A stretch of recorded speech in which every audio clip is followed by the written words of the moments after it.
తన ఇంటి విషయంలో కొంతమందితో తనకు తన కుటుంబానికి ప్రాణహాని ఉందని హైదరాబాద్ నాగోలుకు చెందిన బాధితుడు దాసు రాష్ట్ర మానవ హక్కుల కమిషన్ను ఆశ్రయించాడు. ఆర్థిక అవసరాల కోసం 2014లో యూనియన్ బ్యాంకులో ఇంటి లోన్ తీసుకొని ఇంటిని నిర్మాణం చేపట్టినట్లు దాస్ కమిషన్ కు వివరించారు. 2024 వరకు క్రమం తప్పకుండా ఈఎంఐలు కట్టానని, వ్యాపారంలో నష్టపోయి లోన్ కట్టడం ఆలస్యమైందన్నారు. దీంతో తమకు ఎలాంటి సమాచారం ఇవ్వకుండా బ్యాంకు వారు 2 కోట్ల పైన విలువైన ఇంటిని ₹1 కోటి వేలంలో అమ్మినట్లు తెలిపారు. అనంతరం బిల్డర్ దుబ్బాక మహేశ్వరి, వనం రమేష్లు ఇంటిని విడిచి వెళ్లాలని రౌడీలతో బెదిరిస్తూ తనను తన కుటుంబాన్ని చంపుతానని బెదిరిస్తూ ఇంటిపై దాడి చేశారని ఆందోళన వ్యక్తం చేశారు. తనకు తన కుటుంబానికి ప్రాణరక్షణ కల్పించి ఎంతో కష్టపడి కట్టుకున్న ఇంటిని తనకు ఇప్పించాలని బాధితుడు దాసు హెచ్ఆర్సీని వేడుకున్నారు.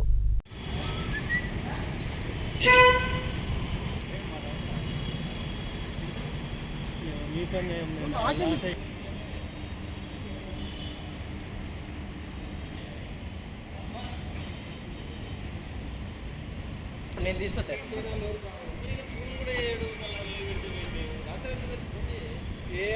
ఊడే తప్పు మనం మనకి అసలు వీడికి రావాలా, వీడికి వచ్చిన తర్వాత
నేను చేసే దందా అంటే అదే అంతగా.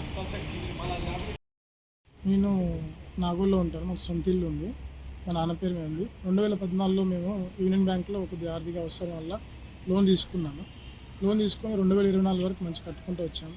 కొద్దిగా పనులు మా డాడీ కన్స్ట్రక్షన్ చేస్తాడు, కొద్దిగా లాస్ అవ్వడం వల్ల ఈఎంఐ టైం కట్టలేకపోయినాం. అప్పటికి కొద్దిగా టైం ఇవ్వమని అడిగినాము. అడిగితే వాళ్ళు మాకు ఎటువంటి ఇంటిమేషన్ లేకుండా ఆక్షన్ చేసారు ప్రాపర్టీ.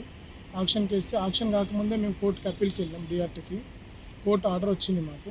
కానీ కోర్టు ఆర్డర్ వచ్చినాక మాకు మా లాయర్ ఏం చేసిందంటే ముఖేష్ శర్మ ఆయన, పేమెంట్ కట్టని అవసరం లేదు, నేను ఒక 1 lakh కట్టండి, నేను ఎక్స్టెండ్ చేసుకుంటానని చెప్పిండు. కానీ ఆయన ఎక్స్టెండ్ చేయకుండా దాన్ని దుర్వినియోగం చేసిండు, ఆర్డర్ ఎటు మాకు రాకుండా చేసిండు.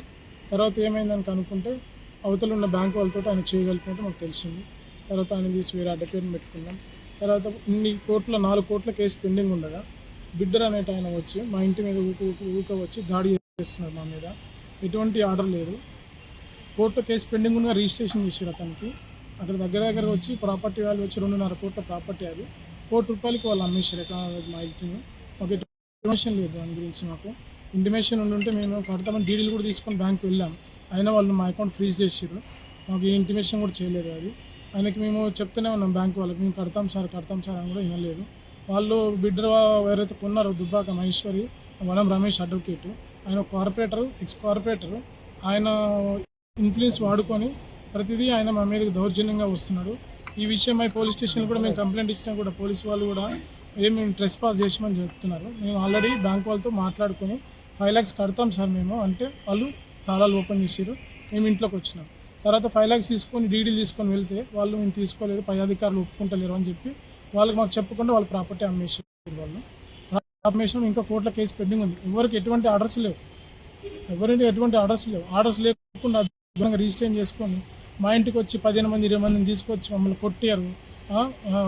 కెమెరాలు అన్నీ రికార్డ్ అయినాయి, కెమెరా అబ్యూస్గా మా క్యాస్ట్ పెట్టి నీ మీద కేసు వేస్తామని చెప్పి నా మీద కేసు వేసారు. కాబట్టి ఇవన్నీ మాకు ప్రాణహాని ఉంది వాళ్ళ వల్ల. దుబ్బాక మహేశ్వరి, వనం రమేష్ బాబు, ఆయన ఒక రిటైర్డ్ జడ్జిని పెట్టుకొని ఆయన ఇన్ఫ్లుయెన్స్ వాడుకొని కోర్టులలో రిటైర్డ్ జడ్జి ఆయన మాటలు విని మా మీద రౌడీని తీసుకొని మా ఇంటికి పోయిన నెల ఏప్రిల్ 10వ తారీఖు మా ఇంటికి వచ్చి దౌర్జన్యం కొట్లాడు. అప్పుడే ఫోన్ చేసాం, సిఐ సార్ కూడా వచ్చారు. అందుకని మాకు భయంతో మేము పోలీస్ స్టేషన్కి వెళ్ళినా మీకు ఎలాంటి పోలీస్ స్టేషన్ వెళ్ళినా మాకు ఎలాంటి న్యాయం జరగలేదు. అందుకని 24 తారీఖు కోర్టు ఉంది, కోర్టుకి వెళ్ళాను. అప్పుడు పేషీ అయిపోయింది. బయటికి రాగానే ఈ వనం రమేష్ వాళ్ళ అల్లుడు బయటకు వచ్చి అబ్యూస్గా గలీజ్గా మాట్లాడి మీడియా ముందు చెప్పొచ్చు చెప్పలేము కానీ ఆ మాటలు బయటకు వస్తే నేను చంపేస్తారా నేనంతా నిన్ను వలగొట్టి నేను చంపేస్తాను, నువ్వేం చేసుకుంటా చేసుకో, మా అడ్వకేట్స్కి ఒక యాక్ట్ ఉంది, నువ్వేం చేయలేవు మమ్మల్ని అని ఇట్లా మాట్లాడిండు. ఎమ్మడే జడ్జికి వెళ్ళి చెప్పాను. జడ్జి గారు వెళ్ళి పిఎస్లో కంప్లైంట్ ఇచ్చేసి బాబు ఎమ్మడే ఇన్వెస్టిగేట్ చేస్తారు వాళ్ళని చెప్పారు. వాళ్ళ వల్ల మాకు కుటుంబానికి ప్రాణహాని ఉంది. ఎటువంటి ఆర్డర్ లేకుండా మా మీదకి వచ్చి ప్రతిసారి దౌర్జన్యం చేస్తున్నారు. ఈ విషయాన్ని మా నాగోలు సిఐ సార్ దగ్గర తీసుకెళ్ళాను, డీసీపీ మేడం దగ్గర తీసుకెళ్ళాను, మన కమిషనర్ దగ్గరికి వెళ్తే కమిషనర్ వచ్చారు. అందుకని అక్కడ దాకా వెళ్ళలేక హ్యూమన్ రైట్స్ వరకు వచ్చి మేము మాకు హ్యూమన్ రైట్స్ వారు ఏం చేయమంటున్నామంటే